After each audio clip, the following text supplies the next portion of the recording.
Welcome to the Insightful Investor Podcast, a weekly series that seeks to share industry, investment, and market insights. Learn more about our show at insightfulinvestor.org. Joining me today is Doug Kiersey.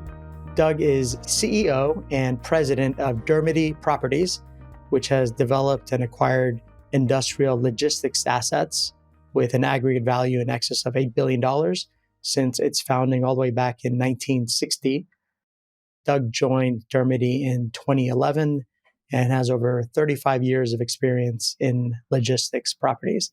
Doug, thank you so much for joining me today. My pleasure, Alex. Great to be with you.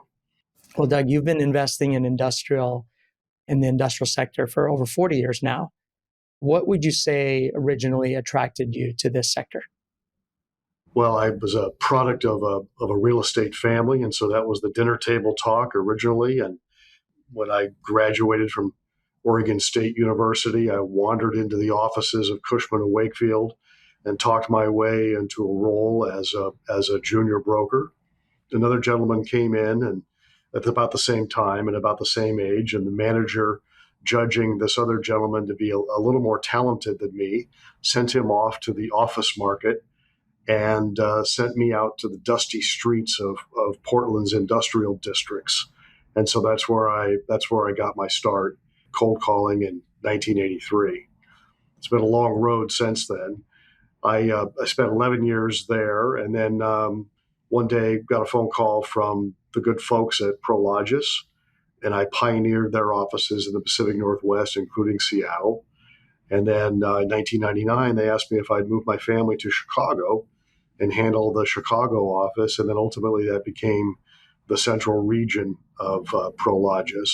And I joined Dermody, as you said, in 2011. So in those 40 plus years, I've had 3 business cards so far. That's a pretty good track record. Obviously, you've seen a lot in those 40 years. Would you walk us through the big shifts that the industry has experienced over that time frame?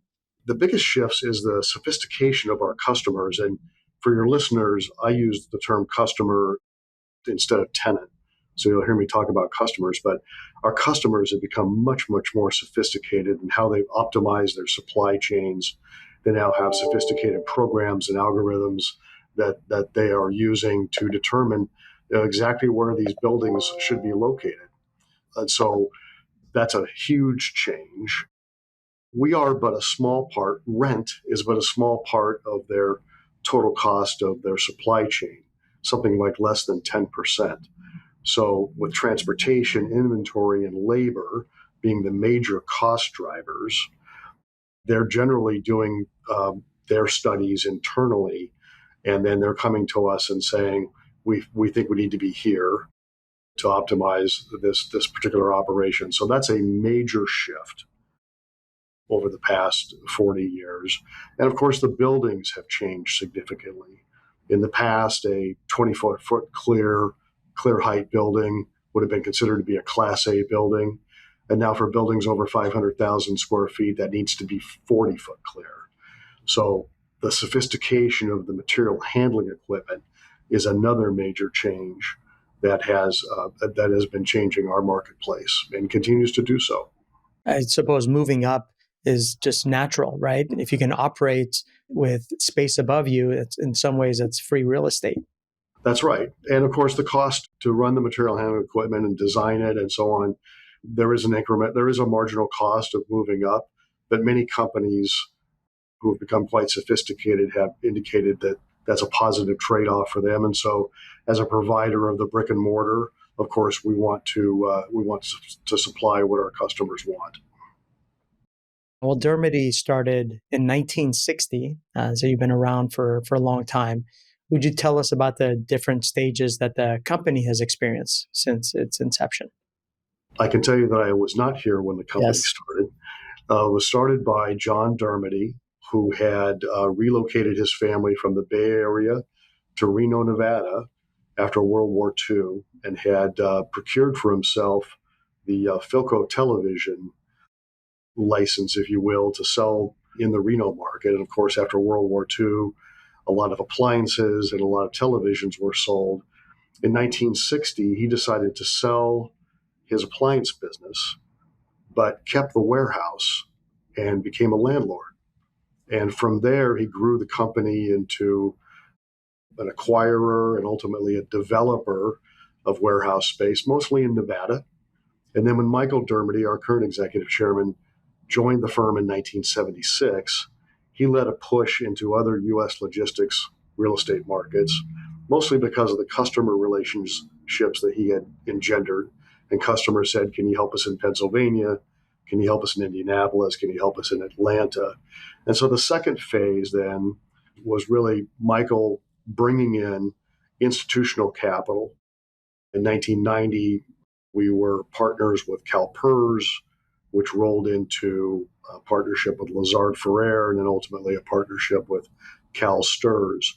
All of those assets were sold at the peak of the prior cycle in 2007 to a partnership between Lehman Brothers and Prologis right before the great financial crisis.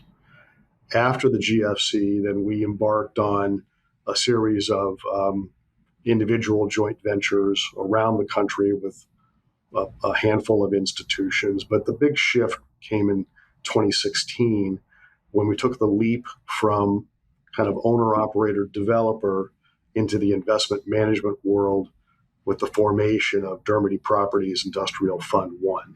And we just closed on the raise for DPIF 4.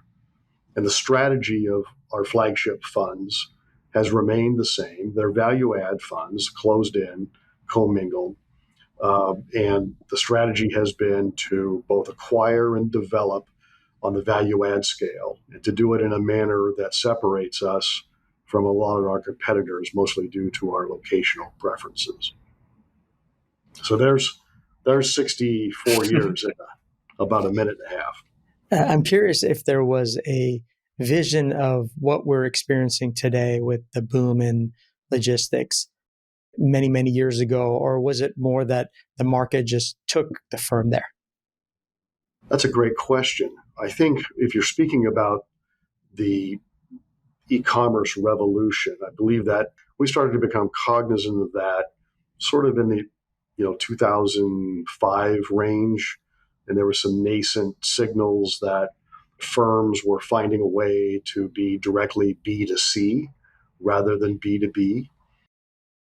And so that started to take off in the early 2010s. But I will tell you, as I was making my rounds, talking to potential investors, even as late as 2014 or 2015, I still had to explain what e-commerce was and how it was going to change demand for our product. Now, of course, almost 10 years on, I'll go into the same meeting and people just flip right past that part of the deck. Okay, we get the e-commerce story. We see the tailwinds. We see that it's a secular change in our business. And so it's really only the last 10 or 15 years that this has really been in the collective consciousness of industry players. That's pretty amazing. When thinking about it today, it seems like we've known about this for a long time, but as you just stated, it's relatively new and that can be easily overlooked. But we have a lot to thank Mr. Bezos for on many, many levels in our business. And there are other pioneers, but of course, what Amazon has done stands out as a model for a lot of the pure e-commerce play that we see today. That's great. We'll get into all that momentarily. But if we take a step back, would you define industrial real estate for our audience so that we're all on the same page? Sure. And we still use the term industrial, but if you use that term in Europe or Asia, and you're talking to European or Asian investors, and you say industrial, they think smokestack. So we're trying to talk more about logistics real estate. And that's maybe a distinction without a difference, because I think the majority of your listeners and viewers would say, okay, warehouse space. And so it is that, but there's more to it.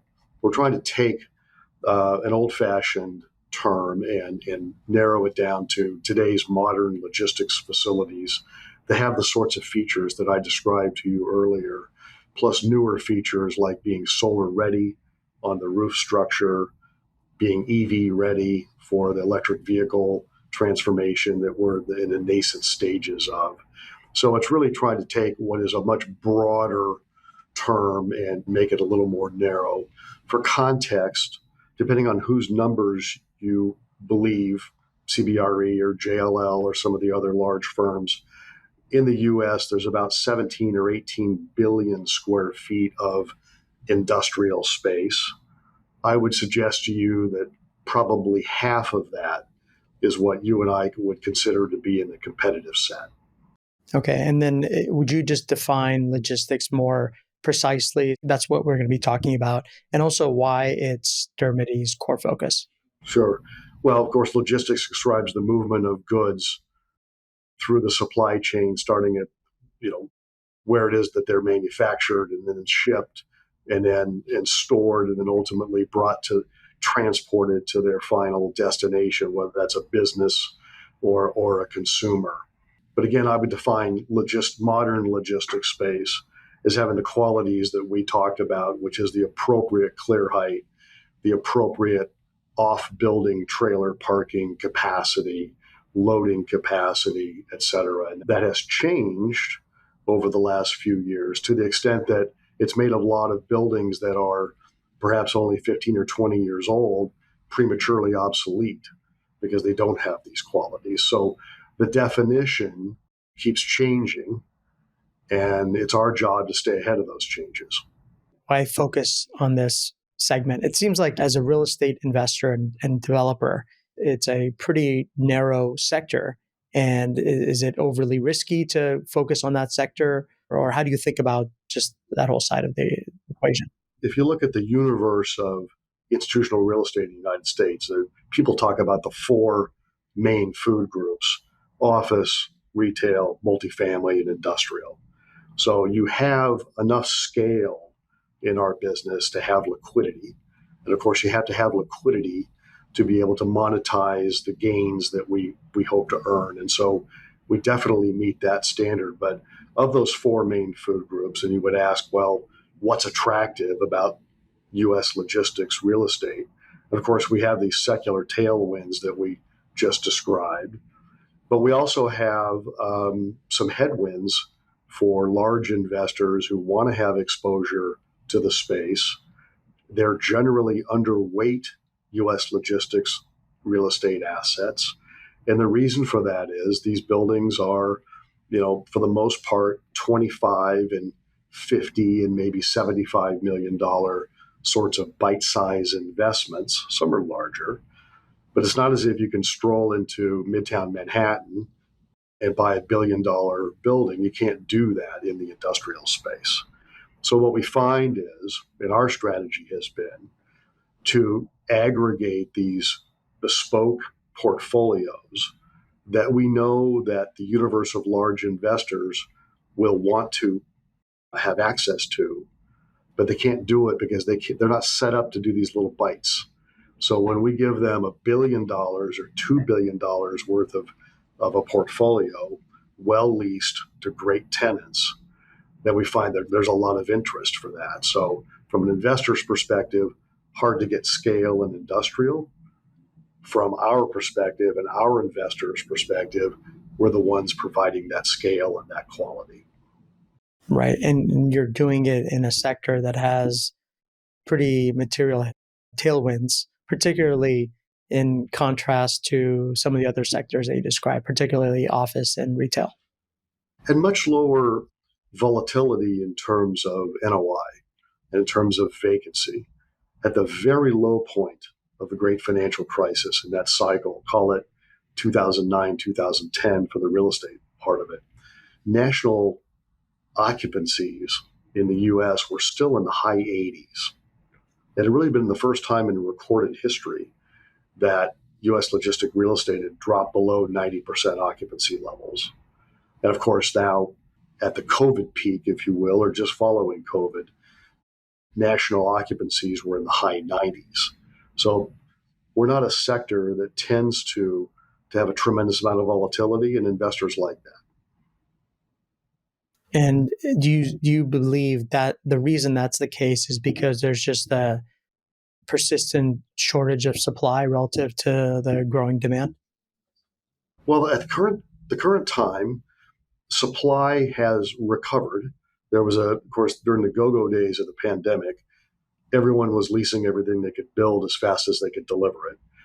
And that's cooled. There's a little bit of a hangover on the supply side in some markets in the US, not all markets. And demand has cooled from the frenzy of, let's call it 2022 at its peak. The sector has come back into more balance where national occupancy rates have moved down into the mid 90s, which is still considered to be a very healthy market from a landlord's perspective. Generally, occupancies at 94, 95% in a given submarket or market, you're still going to see a lot of landlord pricing power. Occupancies falling into the low 90s would indicate tenant pricing power. And we haven't gotten there yet. So if I could belabor the point for a minute, I think we were maybe going to get to this, but I'll mention it now. For many reasons, supply is a big issue. And supply has been cut off to the point where most markets are 60 or 70% off peak. And because there's a lag of about a year from the time something starts to when it's delivered, we're going to see a real constriction of supply moving into the middle 25 and beyond because of all that's happened over the course of the last year and a half. So near term, rent growth is moderated. Midterm, we think we'll go back to some pretty good pricing power next year and the year after that. It may be helpful for some listeners to better understand the infrastructure that goes beyond what they see. So somebody goes online, they click, they want to buy something. Would you walk us through the infrastructure and how a product reaches a customer's doorstep after an online order? Sure. My wife and I been invited to a wedding recently. I think we just ordered a KitchenAid mixer for the young couple.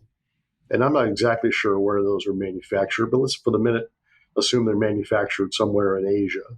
And they come over by ship and they come into the port of LA and Long Beach. And then they're taken by train to Chicago, where they're brought in bulk at the pallet level and the container level into a warehouse. And that's where the stories diverge. So if that's a mixer that's going to a retailer's, let's say it's Target, if it's going to a Target store, it's probably being broken down from the container level to the pallet level. And a pallet is going to this store and a pallet's going to that store. And then, of course, the consumer makes his or her choice. If it's to be delivered directly to the consumer, it's brought into a completely different kind of warehouse where it's stored with a much higher number of different sorts of products that are then mixed. So if a buyer goes on Amazon and the buyer wants a KitchenAid mixer, a packet of diapers, a thing of pens, and some other book, that's a much different order to be fulfilled because someone has to go into that warehouse and pull those things physically into a basket and put it into a shipping box and then send it out to the customer's home. And so you can imagine the difference between dealing with these mixers that are stacked 40 feet high in a warehouse on one hand, and on the other hand, having 25 of those available exactly where you think the customer demand is going to be. And so our brick and mortar solutions are very much in alignment with what each of those customers needs. Some need the bulk storage, others need to be delivered within 2 hours in a 20-mile radius of a last mile facility. So we try to work with our customers on both ends of the spectrum. The technology in order to go from click to doorstep in a few hours is pretty remarkable. It's amazing how far that's come. It's an incredible thing. These automated warehouses, I will say that some of our customers have significantly more invested in the material handling equipment and the automation equipment, including robots, than we have invested in the brick and mortar. Wow, that's pretty remarkable. So all of this came about because of this boom in e-commerce. Is there a risk that the e-commerce trend is going to slow or possibly even reverse? And that's a really interesting question. We're about at 20% of US retail sales ex autos. That's kind of where most people think e commerce is today in terms of penetrating the consumer dollar. There's a thought that that could easily go into the 35% range over the course of the next few years. But one of the things that the pandemic did was it changed consumer behavior. And many consumers who had never tried to navigate an e commerce site or an omni-channel retailer's website, and I use those two terms a little bit the same way, that those consumers, by necessity, were introduced to the convenience of having things delivered to their doorstep. Much of that behavior has been sticky, and although there's been some fall off from the peak, we saw a little bit of fall off, and then the rate of growth at about a 15% per annum CAGR kicked right back into where it was before. So there's always a risk, but at the same time, it's still a fairly young industry with a lot of growth. And then if you consider that the algorithms and the optimization tools that the omnichannel retailers have and the e-commerce folks have is always telling them to do something different based on their orders, I don't think we're going to run out of work in the very near future. Now, if e-commerce picks up and retailers suffer as a result, then I guess that's positive for one type of logistics property, and it's negative for the properties that go directly to the targets of the world. Now, how does that net out? So if you take away from one and you add to the other, are you pretty much diversified against that, or is there some risk? Some studies have been done that say that in terms of warehouse space demand, that the e-commerce delivery method that we've been describing takes 2 to 3 times the square footage per product per SKU as traditional warehouse does. So it's much less space efficient, if you will. So I guess to the extent that there is this transition towards more B2C home deliveries, that's probably a good thing for providers of brick and mortar like us. That's interesting. And I guess it's because there's less bulk, right? There's less you have bulk. more variety. It's probably far more complex. Extraordinarily so. And so we're the beneficiaries of that as providers of a logistics space. So if we talk about the process, it seems that the distribution side of logistics has achieved economies of scale and is relatively efficient. But I'm sure there are other areas of the process that are fairly inefficient and ripe for improvement. Would you talk about that? Well, the whole ecosystem around the delivery of our product, our warehouse product to our customers is extraordinarily inefficient. And on behalf of our investors, we're taking advantage of those inefficiencies. So it's very difficult and time consuming to find the right piece of land, get the entitlements, do all the feasibility studies, negotiate the contracts around that, and be able to construct these buildings. So that's a very inefficient process.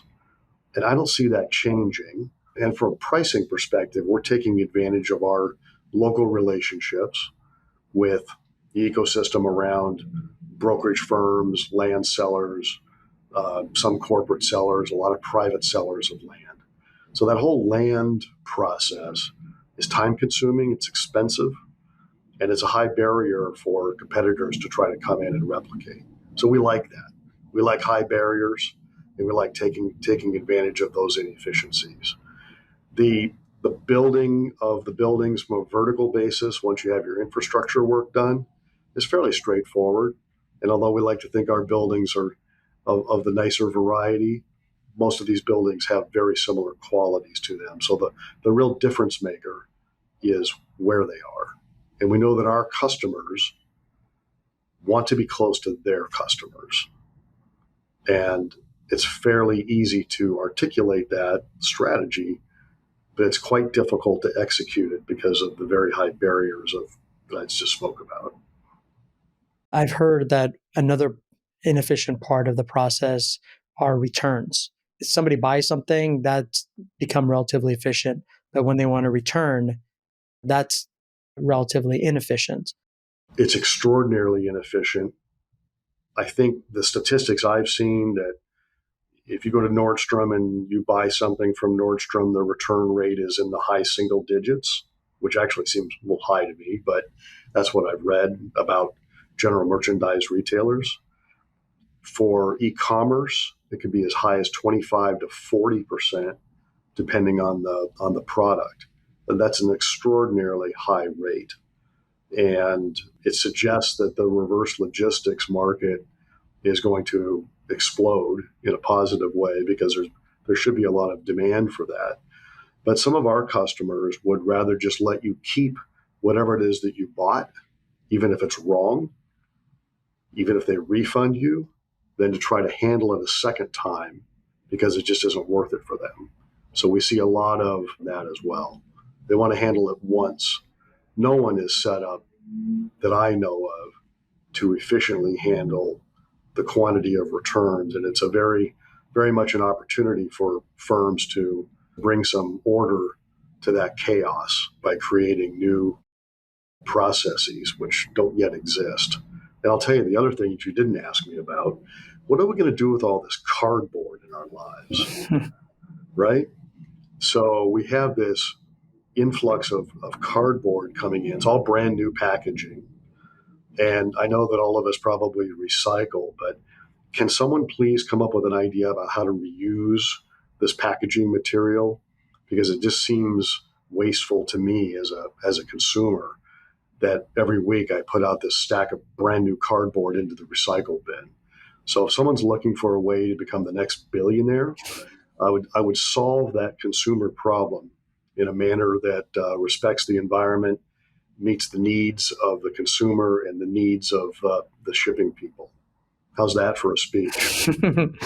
Love it. I know I'm always breaking down boxes, so I feel exactly Yeah, what you're talking about. So let's talk about the customers or the tenants in industrial real estate. Who are they generally? We know Amazon is a big player, but they're not the only player. right.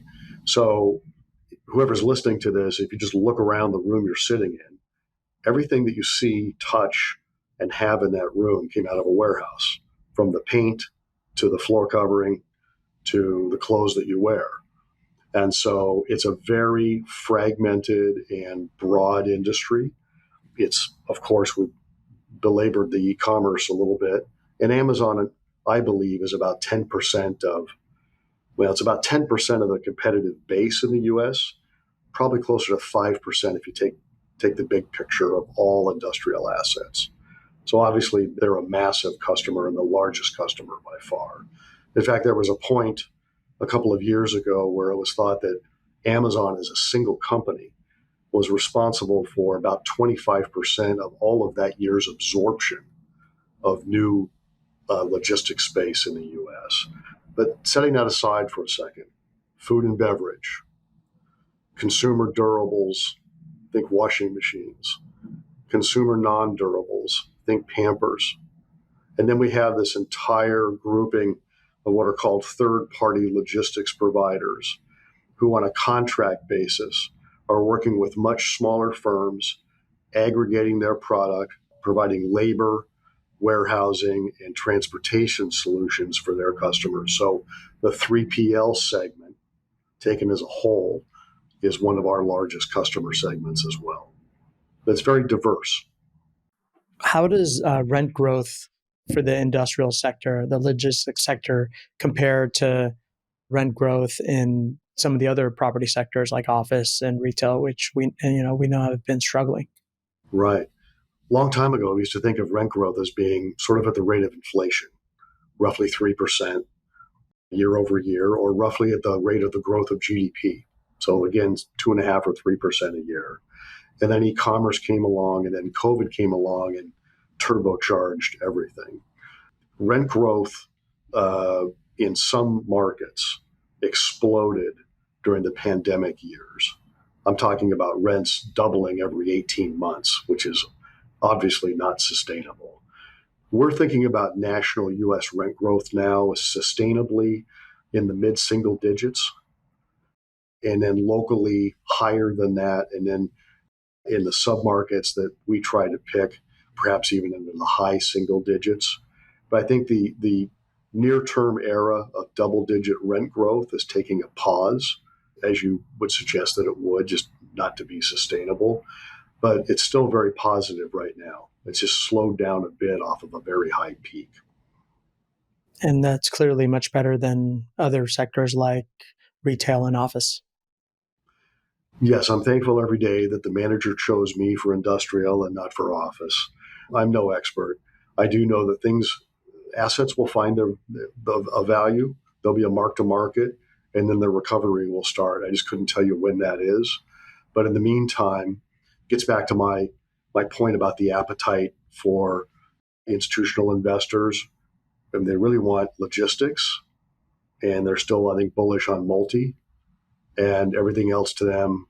Their daily lives on the asset management side consist of trying to solve problems.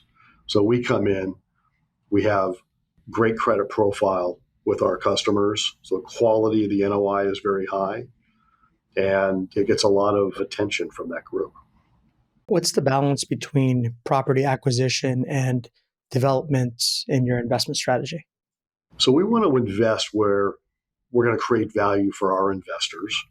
And it's different points in the cycle that might lean us into value add acquisitions. And I'll talk about the definition in a second, on one hand versus development on the other. Value add acquisitions are generally buildings where you're buying Class A product, so we avoid dysfunction. That's for starters. Never want to be in a dysfunctional asset. You're buying Class A product that has one of several conditions.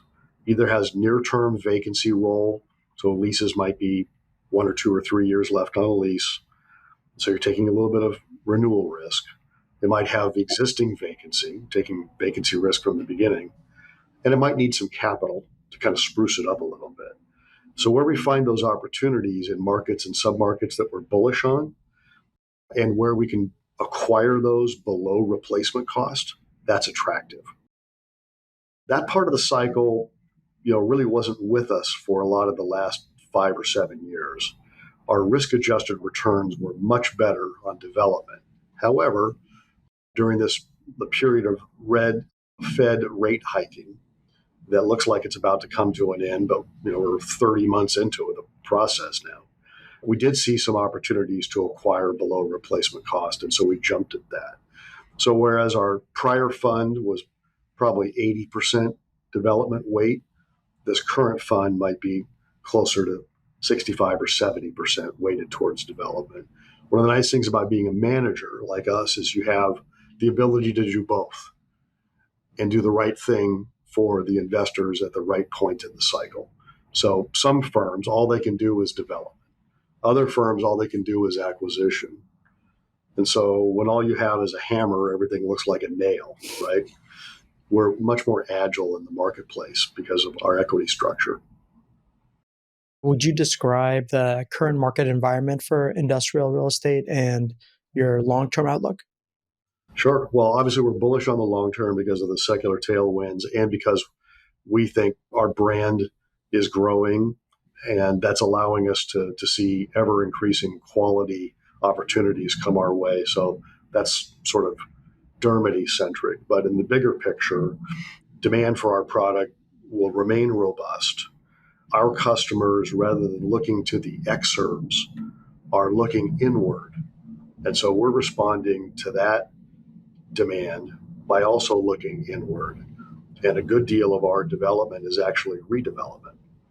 About a third of what we'll invest in our current fund will actually be tearing down obsolete offices, other old warehouses, manufacturing facilities, and replacing them with modern logistics because the offsite infrastructure is already there, the labor's there, the customers are there, the rooftops are there. So in a broader sense, the market's in good shape. A lot of discipline has been imposed on the supply side by construction lenders who have pulled back. Equity has pulled back as well. And so half the market that is smaller, providers as developers has been severely impacted over the last 2.5 years. And so as a consequence, supply and demand's in really good shape. And if we get a little pickup in demand coming out of whatever it is we're in right now against a much lower supply, I think pricing power is going to be a lot of fun. We've seen trends towards both larger buildings and also smaller last mile facilities. Yeah, that's really interesting. About you're exactly right. So it's a barbell. So we see by larger, when you say larger, I'm thinking 800,000 to 1 million square feet, kind of super regional distribution centers. Those tend to be, by their nature, in the exurbs or the outer suburbs, because that's where the land is, right? So there's been good demand for that, and you can tick off the high quality companies that have taken that kind of product. On the last mile, that's really where we have focused a little bit more, and that's much harder to execute because the land challenges that I spoke of. And one thing about building warehouse space in infill locations is many of the neighbors don't much care for that kind of truck traffic. So when you talk about what our challenges are, is fitting into the communities in which we want to invest, doing it in a way that we're a good neighbor and where we're mitigating some of their concerns around noise, traffic, or other sorts of challenges. So we're always trying to be sensitive to those things, but it is definitely a barrier. One of the decisions you have to make as an investor is choosing between prime locations, which would presumably have higher prices, versus lower quality properties, maybe not as desirable location, but with potentially higher yields. How do you think about that trade-off? It's an easy decision for us. We'll take quality every time. My team hears me say the following: great buildings in great locations attract great customers. And the opposite is true. And we always want to be building into quality, investing in quality, because at all points in the cycle will be better. And my personal view is I'm not sure that the investors who are investing into lesser quality assets are getting paid to take that risk. I recall very clearly during the great financial crisis where I was running a large portfolio for Prologis, and we had exposure to some assets that were older and a little less functional. There was no one to speak to. The tenants were moving up. They were moving up the quality chain and taking advantage of reduced rents. On the lesser scale of quality, there was no demand. So it really taught me a lesson that when the market gets difficult, I'd much rather be holding high quality assets. And so that's been our laser focus at Dermody. In some ways, it seems like an inefficiency. You would think that it's pretty obvious which properties are high quality, which properties are low quality. And you would think the investors would seek out the higher quality properties, therefore driving up the price relative to the lower quality properties. But you're saying in your experience, that's not the case? When the market has the sort of froth that it had from, what would you say, 2010 to 2022, going into 2023, when there's that sort of investor demand for industrial real estate, I don't think there was a lot of differentiation made between the quality of the NOI that probably should have been made. And so that's our point. And we just feel better about investing into quality. You think about the credit profile of your customers in a B or C asset versus an A asset. These are generally lesser credit companies. And when the music stops in the economy, they tend to be disproportionately impacted. And our over 30 accounts receivable is basically zero, because over half of our NOI comes from investment grade or private equivalent of investment grade credit. That's a testament to what we're investing in. Obviously, in 2022, we had massive move in interest rates. How have those rate hikes impacted the industrial real estate sector? Well, as you might imagine, significantly. Let me see if I can tick off some of the impacts. First of all, when you're building or buying an asset, your interest costs are much higher. The availability of credit has been greatly constricted, both permanent debt as well as construction lending. We have over 20 banking relationships that this is a source of our construction debt. And so we put individual facilities on each transaction. And these are a combination of money center banks, regional banks, and community banks. And we've been working with these banks for a long, long time. We stayed in the circle of friendship, if you will. But that circle of friendship for these banks shrank from maybe having relationships with 15 or 20 developers to shrinking it down to two or three because of the pressures that they were under. So the cost of debt, the availability of debt, really impacting the supply side. On the demand side, of course, we know what the cost of debt is doing to the economy as a whole, and that's by design, right? Fed's trying to slow down the economy, and this is how they do it. So that means that some consumers are under significant pressure and they're consuming less, and that's a direct impact on demand for our space. That's another way. The third way, and there's probably like 10 more I haven't thought of, but maybe the one that most people think about the most is the income stream that we're creating is worth less today than it was in 2021. Investors are requiring a higher rate of return. So I think I saw today that the 10-year, which is the benchmark in our industry, was hovering around 3.6. You may recall not long ago it was closer to 5. So if that's the risk-free investment that you and I can take, or other institutions can take, with they call it risk-free. Let's just assume that it is for now. Complete transparency, complete liquidity, and almost no transaction fees. What kind of a premium do I have to bring to that investor to attract equity into my business? Historically, you would say that it's 150 to 250 basis point premium. So when you take a stream of NOI and let's say that you could sell it for a 6 cap, what is that, 18 times earnings? But before you could sell it for a 4 cap, which was 25 times. You can see where valuations get impacted very quickly and very significantly. And that's where we've been. So, and I could go on about CMBS debt. That market hasn't been operating. So that's another hurdle for large transactions. It's just been a bunch of sand in the gears. And we've decided, look, we're not going to spend all day trying to figure out where cap rates are. We're not predictors of cap rates. Let's spend all of our day working on great assets in great locations with great customers and grow the NOI part. The valuations will be what they be, and they'll come back. But if we optimize NOI, when they come back, we'll be in a great position. So that's how we've looked at it. But man, we spend a lot of time thinking about interest rates, but when you're in a capital intensive business, that's kind of what you do.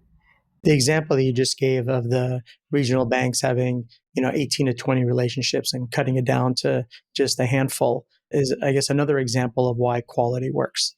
You have quality assets, quality customers, quality relationships.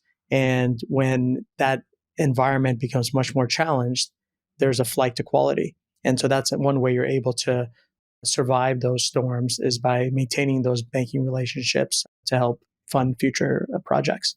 That's very well said. And even at that, even being in that advantaged group, they've lowered the ticket size. So you want to be no more than 25 or 30 million on a construction loan, not 100. And of course, spreads have widened and all sorts of things. But we're glad to be able to maintain the pace of our development Obviously, we've had to reprice the land that we're acquiring and to make sure that we're getting significantly higher yields to take into account the current capital markets environment. Are there any areas within industrial that you would say is in distress currently? Unfortunately, not, because I'm sitting here with liquidity and discretion that I'd like to be able to take advantage of. So we've been quite surprised, actually, that I think most of the players, if you will, the lenders, the developers, the equity providers, et cetera, have taken the approach that they can see another better day coming, and they're kind of hanging on. If this had gone on another 2 or 3 years, I think we would have seen wholesale distress. But we've seen very limited distress in U.S. logistics real estate because I think most of the players feel that there's a light at the end of the tunnel, and they're not willing to give up all of their equity, and they're not being forced to do so by their lender for the most part. It also helps that you've had this secular tailwind that is probably still there, but is just slowed recently. That's a great way of saying it. And so again, they see a better day coming. And I wish I could tell you that I've been able to buy things at 60 or 70 cents on the dollar, but unlike the great financial crisis where we were able to do those things, this has not been a deep enough, long enough credit crunch to significantly impact the availability of distress in U.S. logistics real estate. How would you say the current supply of industrial properties aligns with the demand over the short and medium term? So we have a little bit of a supply bubble that we're working through, kind of an overhang of the frothiness from the tail end of the pandemic. That's going to get absorbed over the course of the next 12 months or so. We'll see occupancies rising back into the high 90, the mid high 90s, call it 96, 97%, probably over the course of the next 12 or 18 months because supply is off by 60 to 70% from peak. So with just modest demand, it's easy to do the math, right? Now this presupposes there's not another black swan event that significantly impacts customer demand. But if our demand goes along at just a reasonable clip from a historic level, there's so much little supply coming behind that over the next 12 or 18 months, we're going to see a significant uptick in occupancies. But in the meantime, there's been a little bit of a dip. Are there any factors that you feel could disrupt the positive trend in logistics real estate? Perhaps things like constrained energy or anything else? Well, it's interesting you should mention energy. I'm of the opinion that I don't think I'm alone that this country is running short on electricity, both generation and the ability to distribute that to where it's needed. With all that's going on with AI, all that's going on with data centers, all that's going on with our conversion to our new electrified life from stoves to vehicles, there's not enough. Even And so global warming, right? all of that, because of our climate goals, there's a thought that we're retiring legacy power generation prematurely or before it otherwise would be retired or be obsolete. So we're putting pressure on supply while demand is growing significantly. Those lines are going to cross if they haven't already. And so, to your point, it never occurred to me 10 years ago, 5 years ago, that I should be concerned about whether the project I'm building is going to be adequately served by the electricity provider in my local neighborhood. It never occurred to me. In those, in all the years I've been doing this, sure, you had some lead time, ComEd, you'd call them 90 days before you wanted them to come out, and they'd say, well, prove that you need this kind of service. You'd give them proof that this building needs 3,000 amps of power and all this stuff. It's more complicated now. And I think it's going to become more complicated yet. So I don't think we've reached the peak of risk that I think about in my business related to the delivery of electricity to our buildings. I think we're at the beginning of something, and I'm not sure how long it's going to last. So if e-commerce continues to go up in terms of its penetration, you could potentially hit some limits in terms of building the properties in order to service that boom. We could absolutely hit some limits, exactly the way you say it, because down the street is a 350 megawatt data center project that has grabbed a lot of capacity for itself. And our utility providers are going to spend a lot of time understanding how to balance those disparate needs in the marketplace. I don't think we're going to go to a rationing place, but I think we're going to go to a place where it becomes a finite resource, and it's going to be expensive, and there's going to be uncertainty brought into our decision tree that didn't exist just a few years ago. So we have to maneuver around that. I'll say one more thing. Where do data centers want to go? Infill industrial areas, generally. Now, some suburban office stuff, but so I'm competing with them to acquire land. So the precious land that we want to redevelop in certain parts of the country, data centers can afford to pay more than we can. So we're being outbid on sites by that emerging sector. And they probably have less complaints from the neighbors, right? Very few complaints. No trucks. Although I've heard that sometimes there's a constant humming around the electricity and perhaps the HVAC units, but yeah, that's minor. And they don't send kids to school. If you're running a township, a village, or a town or a city, and you're on the village board, a data center comes in, they're going to pay a lot of property taxes. It's a high value real estate. They're not going to send kids to the local schools, and they're not going to put traffic on your streets. So that's not a bad thought. Now, we don't send kids to school, but we do put traffic on your streets. And we pay a lot of property taxes as well. But yeah, the economics of the data center, which is an emerging niche investment sector unto itself, those are very different than drive different land values than logistics. Would you talk about how you, from a high level, add value to your industrial real estate investments?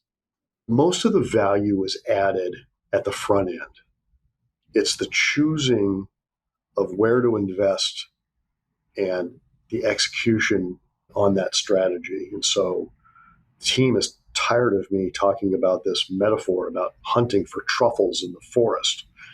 But we are all sort of looking for that 5-pound truffle in the forest. It's very hard to find, and it's built on relationships.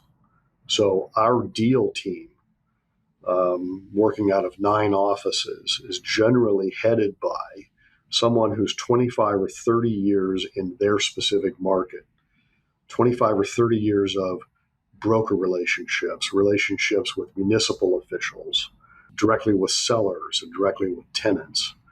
And so we're hearing about things that we can acquire off market or sometimes lightly marketed that, quite frankly, we make our money because assets are mispriced. Why are assets mispriced in real estate? Well, unlike the securities business, we have imperfect information that's untimely. All of our data looks backward, and much of it's anecdotal. And so that level of inefficiency invites investment decisions done right that can create real opportunities because assets are mispriced. And so that's what we're looking for, mispriced assets where we can execute our strategy. And it's all built on relationships. Right. And 60 plus years of experience as well. And a good brand behind you and a story where we can say, look, in a difficult period, we have access to discretionary equity. We have these banking relationships. Mr. and Mrs. Seller, if you decide to choose us, there's a very, very high likelihood that we will be able to perform. And what sellers value the most is certainty of execution, especially during uncertain times. And we offer that, and we use that as a hammer in the marketplace. Doug, this has been great. Do you have any additional insights to share, particularly anything that may be counterintuitive on the industry? I think we've talked about, I used my truffle example already. So no, I don't think so. I think we've covered the bases very well. It's a great business to be in. You can see my enthusiasm for the business, and all of my colleagues share the same. So we feel like we're in a great space right now. Well, Doug, I appreciate your time and for sharing your insights. And I know our audience does as well. Thank you. Thank you, Alex. I hope I've been accretive today. Appreciate it very much. Thanks for listening. We hope you enjoyed this episode. Please visit our website at insightfulinvestor.org to access past shows and learn more about our podcast. If you have questions, feel free to email us at info@insightfulinvestor.org. And if you enjoyed the discussion, please subscribe to this podcast to ensure you don't miss future episodes. And don't forget to forward today's conversation to others you think would enjoy listening. This podcast is provided for informational purposes only and should not be relied upon as legal, business, investment, or tax advice. All opinions expressed by podcast participants are solely their own opinions and do not necessarily reflect the opinions of Evoke advisors, their affiliates, or companies featured. Due to industry regulations, participants on this podcast are instructed not to make specific trade recommendations, nor reference past or potential profits. And listeners are reminded that securities trading, commodity trading, and alternative investments are complex and carry a risk of substantial losses. As such, they are not suitable for all investors. Listeners should be aware that guests featured on The Insightful Investor may have current or past associations with Evoke advisors or the host, including as an investment manager of a private fund opportunity by Evoke, or access through an affiliated Evoke fund, or as a client. Participation as a guest on the podcast should not be perceived as an endorsement or testimonial with respect to Evoke advisors, the podcast host, or their services. Similarly, the inclusion of a guest on the podcast does not imply that Evoke advisors or the host endorses the guest or any company with which they may be affiliated or employed. Evoke has neither paid nor received compensation from guests for their participation.